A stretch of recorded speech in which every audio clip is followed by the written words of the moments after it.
Salut les amis, coucou les petits loups. Alors aujourd'hui je vais plutôt parler aux youtubeurs. Alors à tout de suite.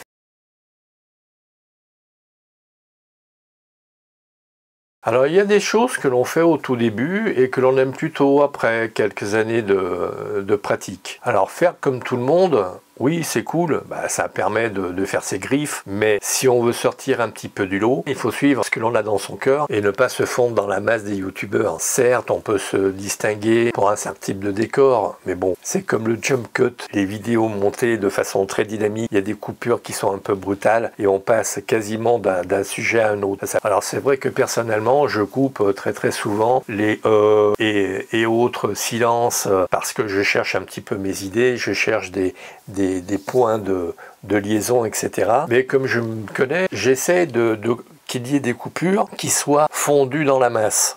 En fait, je cherche une vidéo qui soit relativement cool et liée. Alors, pour faire comme tout le monde, je ne ferai pas du slow motion. Je devrais peut-être essayer. Non, je rigole.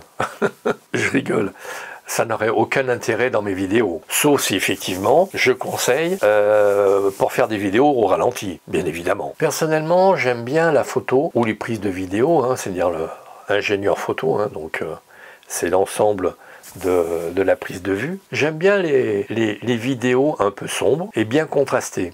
A priori, j'ai l'impression que ça donne un peu de cachet à la vidéo. Mais c'est une version qui m'est personnelle, bien évidemment, comme d'habitude. Mais j'aime bien, à vous de me dire. Alors, j'essaie de me caler un petit peu sur la vision humaine. Alors, pourquoi la vision humaine est ainsi faite? Prenez un exemple. Vous êtes en train de dormir, vous vous réveillez, vous avez une vision nocturne qui est parfaitement lumineuse, vous ne vous tapez pas dans les meubles et dans le couloir, et vous allez dans la cuisine et vous allumez, vous allez boire un coup, vous allumez. Essayez de garder un œil bien fermé, d'éteindre la lumière et d'attendre 2-3 secondes, vous verrez que vous allez récupérer votre vision nocturne. Eh bien, en fait, l'œil éclaircit les zones sombres de façon naturelle. Donc, je préfère des vidéos légèrement sombre que trop clair, trop éclairé, parce que ça correspond à la vision humaine. Alors au début on fait des vidéos sur les conseils des uns et des autres.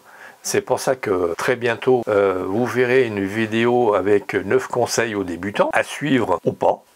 Parce que les gens bien intentionnés ne sont pas ceux qui font les photos ou les vidéos. Ce que vous faites ne ressemble en rien à ce que font les autres. Alors pourquoi vouloir faire comme les autres? Où est le problème? Nous sommes des clones? Non? Bon, alors pourquoi vouloir faire comme les autres? Alors j'ai remarqué que les débutants essayent d'avoir de beaux décors, un petit peu comme les grandes chaînes de YouTube, et essayent d'avoir les mêmes décors que leurs youtubeurs préférés. Personnellement, je suis désolé, je n'ai pas de studio, je tourne dans mon bureau. Comme il y a des choses qui traînent un peu sur le bureau ou ailleurs, j'ai pas envie de vous encombrer la vue avec des choses qui sont totalement inutiles par rapport à ce que je raconte. Donc j'essaye d'avoir une lumière qui soit relativement bonne et qui soit relativement douce et agréable à regarder. Mais quant à faire des vidéos avec un décor somptueux, des lumières un peu partout de différentes couleurs, non, parce que ça ne me ressemblerait pas. J'ai donné quelques conseils au début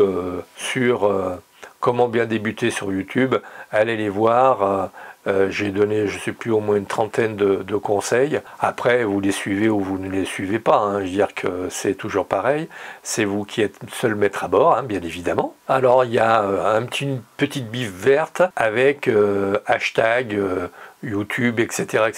si vous souhaitez les trouver. Avoir son style sur un storyboard, c'est super important. Cela vous permet de parler de choses légèrement différentes par rapport à vos sujets de base, mais sans trop vous écarter, parce qu'à un moment donné, si vous avez une cible, vous risqueriez de la perdre. Donc gardez le fil par rapport à votre sujet de base, en expliquant qu'éventuellement vous faites un écart, que ça n'est qu'un écart, et que vous faites une chronique sur quelque chose, mais que après vous reviendrez sur le sujet de base de votre chaîne vidéo. Cela peut intéresser vos abonnés, que vous parliez d'autre chose que votre cible, pourquoi pas, mais il faut que vous sachiez où vous allez et que vos abonnés le sachent aussi. Voilà les amis, je me ferai pas plus long. Je vous souhaite de faire de bonnes vidéos. Comme d'habitude, vous likez, vous partagez, vous vous abonnez, vous faites abonner, vous faites du bruit autour de mes vidéos.